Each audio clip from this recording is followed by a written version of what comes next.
இந்த பாட்டி சொத்து தாத்தா சொத்துங்கிறாங்களே, அப்படின்னா என்னப்பா? பாட்டி உனக்கு ஏதாச்சும் சொத்து பத்து எழுதி வச்சாப்பான்னு கேட்டேன். ஆமாடா, என் 5 தங்கச்சிகளுக்கும் நான் நல்லா கிராண்டாக கல்யாணம் பண்ணி வச்சேன்டா. அதில் வந்த கல்யாண கடனைத்தாண்டா உங்கள் பாட்டி எனக்கு எழுதி வச்சுச்சு. வாழ்நாள் பூரா படித்து சம்பாதிச்சு கஷ்டப்பட்டு பாதி கடனைத்தாண்டா நான் அடைச்சேன், மீதி கடனை நீதாண்டா அடைக்கணும்னு சொல்லி ஏன்டா கட்டிட்டாரு. எங்கள் பாட்டி பண்ண வேலை நாங்கள் வாரிசா பரம்பரையா இந்த கல்யாண கடனை கட்டியே ஓஞ்சிருவோம் போருக்கு. அதனால கண்ணாசன் அழகா சொல்லியிருக்காரு, பிறந்தாலும் ஆம்பளை பிள்ளையா பிறக்கவே கூடாதுன்னு சொல்லியிருக்காருயா. ஐயா, அன்னைக்கே நான் நொந்து நூடுல்ஸ் ஆயிட்டேன்யா. ஏண்டா பொம்பளை பிள்ளையா பிறக்காம போயிட்டோம்னு அன்னைக்கு தாயா நான் நினைச்சேன். பழைய ஐயம்பித்தாளைக்கு பேரிச்சம்பளம் வேகம் இல்லாதவர்களுக்கு காசுரேன் ஒருத்தன் எங்க வீட்டு ஸ்ட்ரைட்டா எங்க வீட்டுக்கு வந்தேன். நீங்க டாக்டர் ஆகுறாளோ இல்லையா, ஐயம்பித்தாளைக்கு பேரிச்சம்பளம் கண்டிப்பா வைப்பீங்கனே. ஏய், நீ என் நண்பன்டா, என்னையே கேவலப்படுத்தலாமா?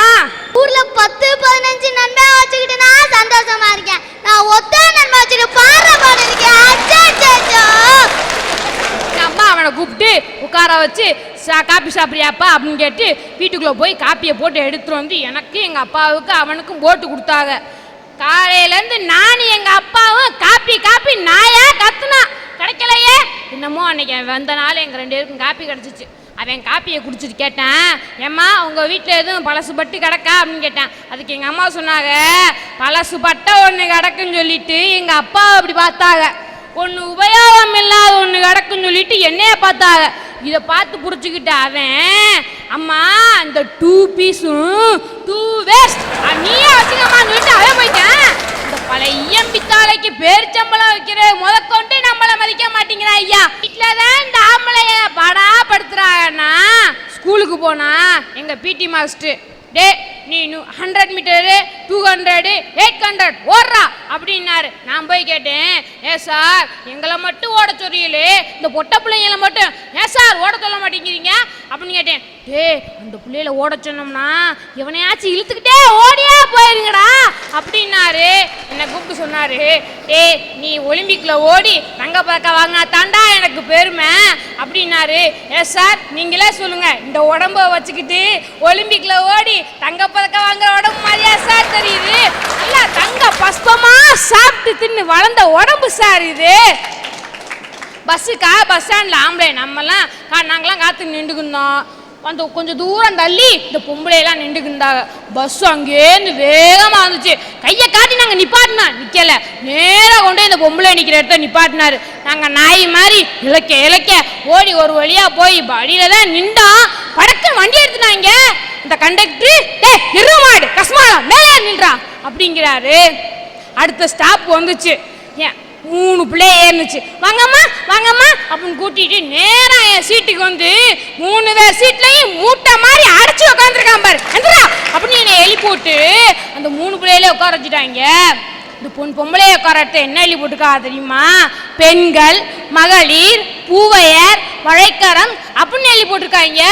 மாம்பிள்ளைய உட்கார இடத்துலையும் எழுதி போட்டிருக்காங்க. என்ன எழுதி போட்டிருக்காங்க?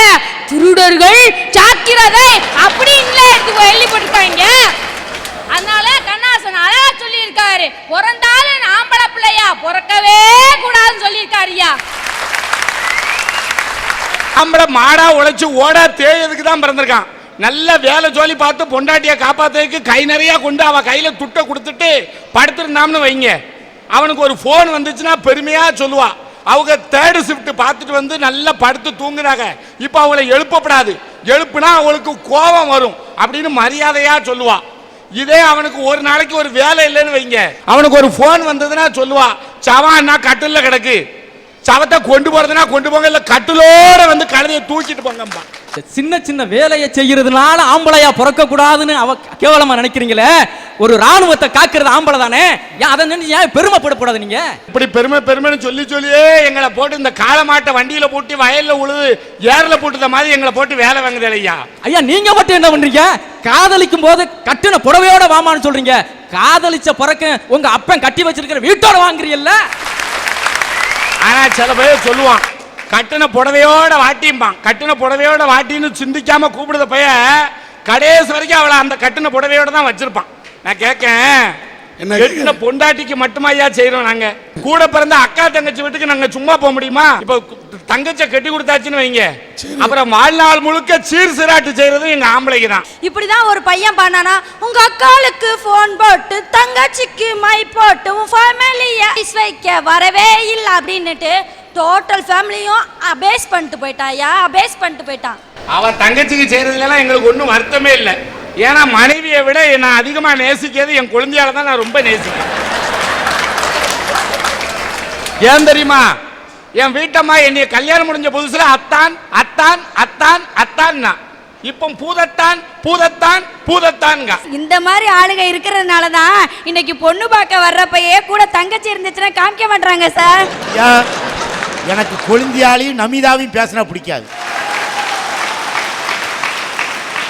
அவங்க 2 பேரும் தான் மச்சாங்க.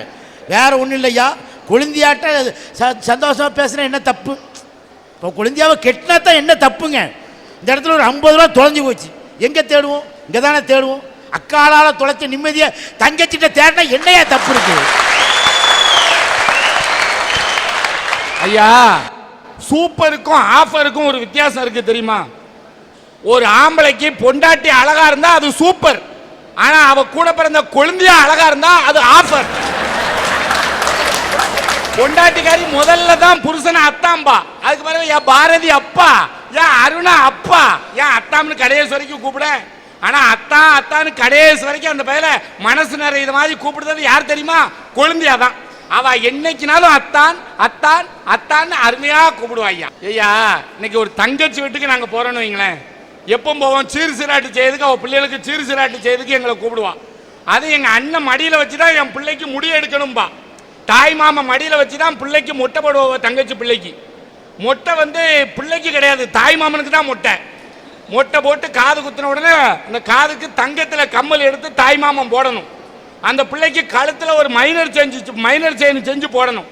போடலைன்னு வைங்க, அந்த பிள்ளையை தூக்கி தாய் மாமன்ட்ட கொடுத்துட்டு தங்கத்துல கம்மல் செஞ்சு போடாத தாய் மாமனை எந்த காலத்துல மிதிப்ப, எங்க மிதி எங்க மிதிம்பா. அது சின்ன பிள்ளை தட்டக்க தட்டக்குன்னு சும்மா நெஞ்சில மிதிக்கும். உடனே சொல்லுவா, ஏன்னா நீ தங்க கம்மல் கூட பண்ணி போடுறதுக்கு வக்கில்லன்னு என் பிள்ளை ஒன்னிய நெஞ்சில தங்கு தங்கு தங்கு தங்கு தங்குன்னு மிதிக்கு பாரும்பா. அடுத்தால சொல்லுவா, தங்கத்துல ஒரு சங்கிலி செஞ்சு கூட போடுறதுக்கு வழி இல்லையே மாமனை ஏசு அப்படிம்பா. உடனே அந்த பிள்ளை கவ கவ கவ கவுங்க. உடனே எங்க பாரு உன்னைய கழுத கழுத என் மவா சொல்லுதாம்பா. இந்த பையன் வில்லாததை வித்துனாலும் சீரு சிராட்டு செய்வானையா. உங்களுக்கு பறிக்கிற பொண்ணை மட்டும்தான் சார் தெரியுது. இன்னைக்கு எத்தனையோ பெண்கள் தாய் வீட்டு பெருமையை காப்பாத்துறதுக்காக அவங்களே சம்பாரிச்சு அந்த காசை கொண்டு போய் கொடுத்து இது நீங்க செய்யறதா சொல்லுங்கன்னு சொல்லக்கூடிய எத்தனையோ பெண்கள் இன்னைக்கு இருக்காங்க சார். ஆனா பொம்பளையே சம்பாத்தியம் பண்ணாங்க, நான் இல்லைன்னு சொல்லல. இப்ப ஆம்பளைங்க வேலைக்கு போறோம், பொம்பளைகளும் வேலைக்கு போறாங்க. ஆனா பொம்பளை செய்த வேலை ஆட்சி நூக்க நூலு ஐயர் பூணூலுக்கு கூட பத்தாதும்பாங்க. அவ பூசுற பவுடரு, அவ வைக்க பூவு, அவ நகை, அவ நட்டு பட்டு துட்டுன்னு அவ செலவுக்கே காணாதையா. நான் பள்ளிக்கூடத்துல வாத்தியார் இருக்கையா, என் பிள்ளைகளுக்கு அறிவுரை சொன்ன மாதிரியா என் வீட்டுக்காரிக்கு என் பொண்டாட்டிக்கு அறிவுரை சொன்னேன். கண்ணே நீ உயிர் எழுத்து, நான் மெய் எழுத்து, நம்ம 2 பேருக்கும் பிறக்க போற பிள்ளையெல்லாம் உயிர்மை எழுத்துன்னு. அவ படாருன்னு சொல்றா, உங்க அம்மா இருக்கால அவ தான் ஆயுத எழுத்து. உன் குடும்பத்துல வாக்கப்பட்ட மாதிரி என் தலையெழுத்து, நீ ஒரு விளங்காத துணை எழுத்துக்கிறா. ஒண்ணு பேசுனா 9 பேசுனால இந்த பிடிங்களுக்கு நடுவில் ஆம்பளை நாங்க பிறந்துகிட்டு என்ன பாடியா படுதோம். அதனாலதான் கண்ணதாசன் சொன்னா, பிறந்தாலும் ஆம்பளையா பிறக்கப்படாது, அப்படி பிறந்தாலும் பொம்பளைய நினைக்கப்படாதுங்க. இப்ப எங்க பெரியப்பா மாவன் ஒருத்தனுக்கு 32 வயசு ஆகுது, கல்யாணமே எனக்கு வேண்டாம்ங்க. ஏம்ல கல்யாணம் வேண்டாம்ங்க? இவன் நம்பிட்டு சின்ன பையலோடே கல்யாணம்னு சொன்னா திரும்பி சொல்லுங்க, எங்க அம்மாவுக்கு கேக்குற மாதிரி. உனக்கு ரொம்ப அவசியம்டா. இவனே கல்யாணத்துக்கு இந்த குதி குதிக்கான். ஆனா 32 வயசு ஆன எங்க பெரியப்பா மாமன் கல்யாணம் வேண்டாம்ங்க. எதுக்குல கல்யாணம் வேண்டாங்க? இல்ல 32 வயசு ஆகுது, காலகாலத்தில் கல்யாணம் முடிக்க வேண்டியதானு கேட்டா, என்ன இந்த பொம்பளைய நகை நட்டு பட்டு துட்டுன்னு பிச்சு புடுங்குறாளுங்க, இவளுகளெல்லாம் திருப்திப்படுத்த முடியாது, எனக்கு கல்யாணம் வேண்டாம்னா. ஏன்னா வாய் பேசுற பொம்பளைய கல்யாணம் முடிச்சனா உன் வாழ்க்கையில இடைஞ்சல் வரும். அவ அது இதுன்னு ஆசைப்பட்டு கேட்பா, உன்னால வாங்கி கொடுக்க முடியாது. வாய் பேச முடியாத ஒரு பொண்ணை கட்டி வைக்க, உன் வாழ்க்கை நல்லா இருக்கும்னு சொன்னேன். சரி, நான் அப்படி பொண்ணு இருந்தா பார்த்து சொல்லுன்னா. நானும் அவனுக்கு ஒரு வாய் பேச இயலாத பொண்ணை பார்த்து கல்யாணம் முடிச்சு வச்சோம் நாங்க.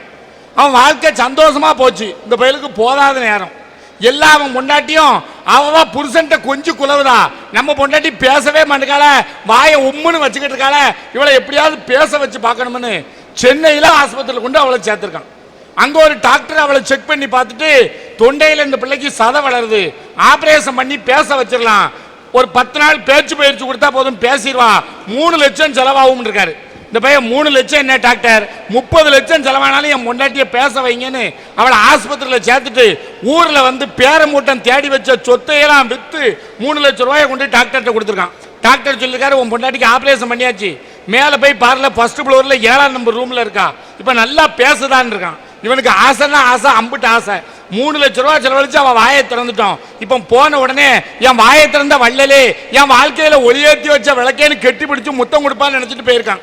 அவ முத வாயை திறந்து பேசுதா, 3 லட்சம் செலவழிச்சு வாயை திறந்த அந்த புருஷனை பார்த்து பேசுதா, என்னை ஆஸ்பத்திரியில் சேர்த்துட்டு நீ எங்க வேணா ஒளிஞ்சு போன, உன்னைய கல்யாணம் கட்டிக்கிட்டு எனக்கு என்ன பிரயோஜனம், நானும் உன் கூட வாய் பேசாம 4-5 வருஷமா குடும்பம் நடத்திருக்கேன், என்ன மாதிரி எனக்கு நகை உண்டா, நட்டு உண்டா, பட்டு உண்டா, துட்டு உண்டான்னு இருக்கான்.